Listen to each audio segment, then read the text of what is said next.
अब इस वाले क्वेश्चन को देखो, इसको काफ़ी आसानी से लगभग बिना इंटीग्रेशन के सॉल्व किया जा सकता है, लेकिन ज़्यादातर स्टूडेंट्स को क्या है कि पता ही नहीं होता कि जो किंग्स रूल या किंग्स प्रॉपर्टी है उसको डेफिनेट इंटीग्रेशन में कहाँ कहाँ पे हम यूज़ करके आसानी से डेफिनेट इंटीग्रेशन, जिससे कि तुम काफ़ी ज़्यादा घबराते हो, उसके क्वेश्चंस को सॉल्व करके अपने मार्क्स सिक्योर कर सकते हैं। तो आज अपन इसी में 3 ट्रिगर्स देखेंगे। जब भी इस तरीके का सिनेरियो तुमको क्वेश्चन में दिखे तो तुम सीधा आंख बंद करके यहाँ पे किंग्स रूल लगा सकते हो।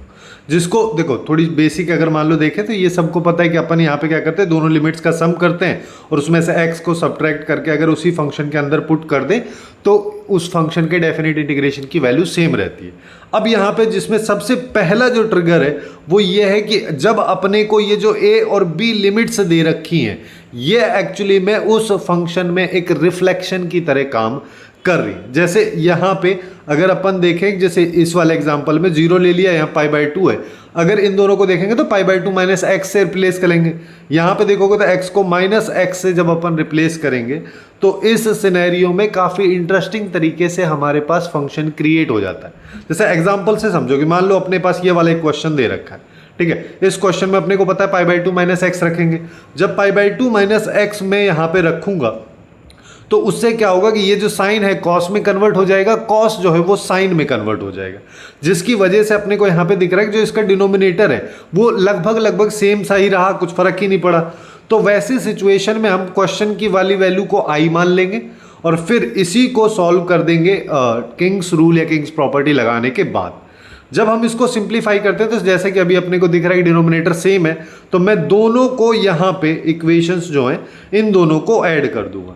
जब दोनों इक्वेशंस को ऐड करूंगा तो मेरे पास इस तरीके का फंक्शन बनेगा, यानी कि अब न्यूमरेटर और डिनोमिनेटर दोनों सेम है, एक दूसरे को कैंसिल कर देंगे तो केवल बचा ही dx, जिसका डेफिनेट इंटीग्रेशन की वैल्यू π/2 हो जाएगी। लेकिन यहाँ पे भी लोग गलती कर देते हैं कि जल्दी जल्दी में सीधा π/2 आंसर करके चल देंगे, लेकिन एक्चुअल में ये वैल्यू 2i की आई है, ना कि i की। अपने को तो i का आउटपुट चाहिए जो कि यहाँ पे π/4 हो जाएगा।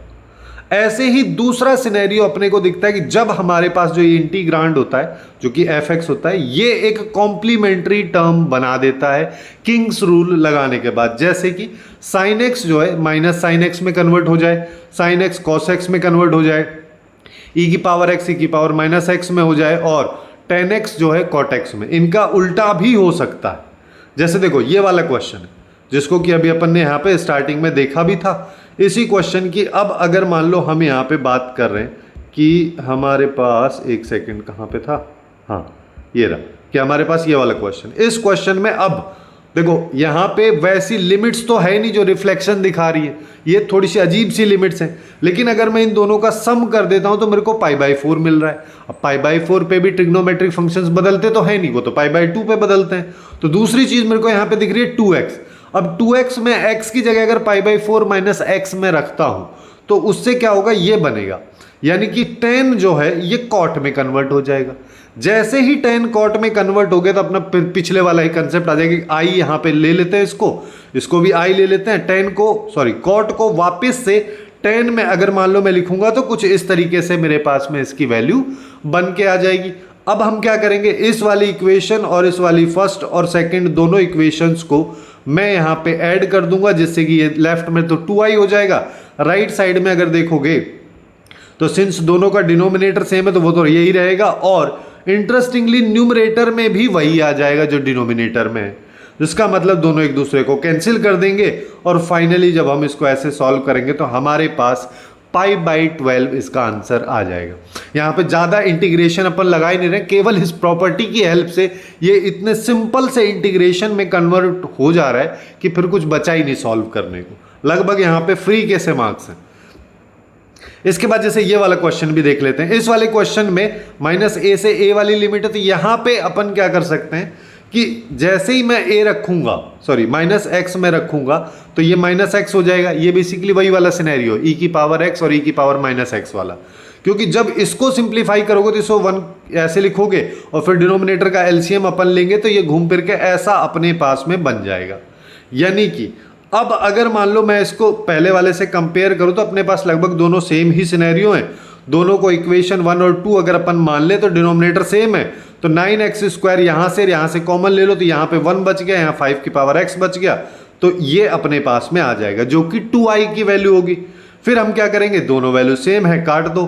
उसके बाद 9x² का इंटीग्रेशन किसको नहीं आता है ना। उसके बाद तो ये हो गया, ये यहाँ पे 24 आ जाएगा, लेकिन ये 2i की वैल्यू है, तो i की वैल्यू निकालेंगे तो 12 हमारे पास आ जाएगी। इसके बाद आता है लास्ट और थर्ड, जो कि सबसे ज्यादा इंपॉर्टेंट है। ऐसे क्वेश्चंस अभी रिसेंटली काफी फ्रिक्वेंट देखे गए हैं, जहां पे कोई फंक्शन होता है, उस फंक्शन के साथ में x मल्टीप्लाई होता है। इसमें भी तुम किंग्स रूल, किंग्स प्रॉपर्टी लगा के काफी आसानी से सॉल्व कर सकते हो। जैसे क्या है, ये वाला दे रखा है, यहाँ पे x अपने पास में है, मैं इसको i मान लेता हूं।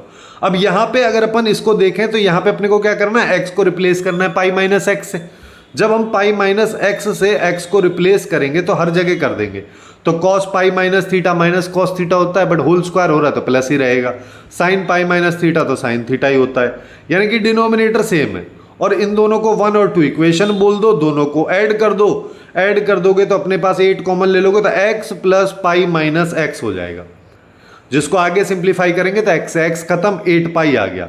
अब 8 पाई अगर मान लो अपने पास में आ गया तो यहां से 2 से निपटा देते हैं पहले तो इसको, ठीक है। और अब इसका डायरेक्ट इंटीग्रेशन तो पॉसिबल ही नहीं है, तो हम यहां पे क्या करते हैं, इसको tan वाले फॉर्मेट में बनाते हैं कि अपने पास में ये होता है ना dx divide by a square plus tan square, ऐसे कर लो कि अपने पास ये होता है dx और यहाँ पे a square plus x square जो है, अगर ये होता है तो इसका इंटीग्रेशन का value 1/8 tan inverse x by a plus c होता है। इस वैल्यू की हेल्प से अपन इसको सॉल्व करेंगे, जिसके लिए अगर मेरे को यहाँ पे x की जगह, देखो मैं यहाँ पे क्या करता हूँ, sec स्क्वायर x से मल्टीप्लाई कर देता हूँ ऊपर नीचे। जैसे ही करेंगे तो अपने पास क्या हो जाएगा, ये तो बन जाएगा 4, यहाँ पे तो 4 बन जाएगा, यहाँ पे 10 आ जाएगा ऐसे वाला, और ऊपर sec स्क्वायर x आ जाएगा। जिसका फायदा क्या होगा कि अगर मान लो मैं 10x को t ले लेता हूँ, जैसे ही मैंने 10x को t ले लिया तो sec square x dx dt में चला गया। अब तो लगभग ये ऐसा वाला सिनेरियो बन गया है। अब इसका तो अभी मैं फॉर्मूला भी बताया था, इसके बाद तो अपन इसको काफ़ी आसानी से सॉल्व कर सकते हैं।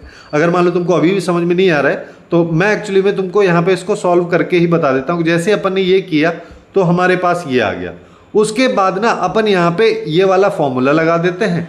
ये फॉर्मूला लगाएंगे तो अपने पास में ये इसकी वैल्यू आ जाएगी। इसको अच्छा, यहाँ पे एक इंटरेस्टिंग चीज़ ये है कि लिमिट हमारे पास 0 से पाई है, और मैं यहाँ पे जब इसको t में कन्वर्ट किया हूँ तो अभी लिमिट नहीं लिखा हूँ। मैं इसको क्या करूँगा, बाद में जब x में हो जाएगा इसका इंटीग्रेशन, तो जब वापस से 10x t की जगह अपन लिखेंगे तो फिर मैं लिमिट लगाऊंगा। लेकिन 0 से पाई के इंटरवल में एक सिनेरियो है कि अपने को एक और चीज़ पता होता है कि अगर a से c मैं कोई फंक्शन लेके जा रहा हूँ और a से c के बीच में किसी पॉइंट पे फंक्शन डिसकंटिन्यूअस होता है, तो उस पॉइंट पे अपन इसको तोड़ते हैं, ठीक है। ये वाली प्रॉपर्टी तुम लोग पढ़े होगे जब डेफिनेट इंटीग्रेशन पढ़े होगे।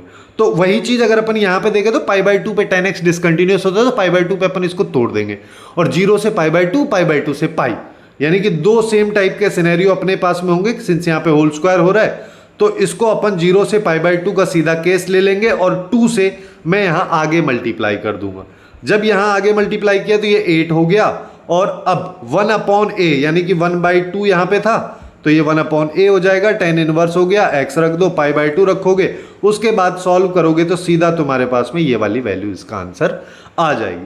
तो बेसिकली जब भी डेफिनेट इंटीग्रेशन का क्वेश्चन तुमको दिखे और तुम्हारे दिमाग में आए किंग्स रूल लगाएं या ना लगाएं, तो तुमको क्या करना है, सबसे पहले माइंड में सोचना है कि x की जगह अगर a plus b minus x में रखता हूं, उसके बाद जब नया मेरे पास कोई फंक्शन आता है तो क्या वो फंक्शन पहले वाले के साथ रिलेट कर रहा है। फॉर एग्जांपल जैसे अपन ने यहाँ पे रैशनल टाइप के फंक्शंस देखे तो वहां पे डिनोमिनेटर सेम रह रहा है, उस तरीके की कहानी अगर बन रही है तो हम आगे चलेंगे और उसको पहले वाले के साथ ऐड करते हुए सॉल्व करते चलेंगे। अगर नहीं बन रहा है तो वहीं पे किंग्स रूल को छोड़ दो।